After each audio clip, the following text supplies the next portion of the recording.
Hey guys, I figured I'd go over what I do at the training lounge as a 5-day player so far. First, I like to see how far the gun can shoot on my character. As seen, it usually hits right in the middle perfectly. Then I like to test recoil. Now if you check this sign over here, you can see the dots and how far up it goes. Now I like to test it against character, one headshot, and then shoulders, and then lower waist, and sometimes the legs. Then after this, I like to test the recoil again. Testing the recoil really shows you just what happens when you shoot at a character mindlessly, kind of. Doing this shows you how far up it goes each time you shoot, which in my opinion helps me see where my gun might go when I shoot in a straight line and let recoil take its way. Now I like to do another headshot on the 3D character or whatever you want to call it. And then I like to test the gun versus the walls. As you can see, this gun just shoots through the walls, while this gun shoots like holes into the wall.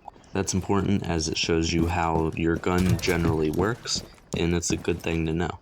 Now, I also like to do the little game thing where you test out your aiming and stuff. Here's the settings I liked to start with, but eventually I make it go a little more difficult. For example, turning up the running speed and how many targets, and making it actually people is way more harder, plus headshots makes it even harder. You can choose how long these rounds last. I assume the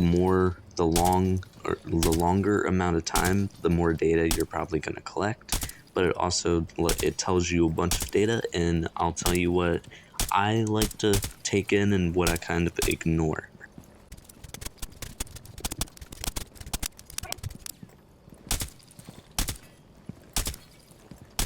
Here's the data right here on this board, and here's what I compare. Hits versus shots, I don't really pay attention to that because some guns like shotguns spew more around the character and they don't actually hit the character. It really depends on the gun you're using, basically. Now, the one thing I like to focus is kills per minute and accuracy. These two can show you a lot about how fast you're going, but how accurate you're shooting. It is always fun to see total kills though, because that shows you how many kills you get at the end, but I wish it would show you how many kills you got out of how many you missed, or something like that. But sadly, they don't have that option, so here's me closing out. Subscribe and hit the bell if you like the video.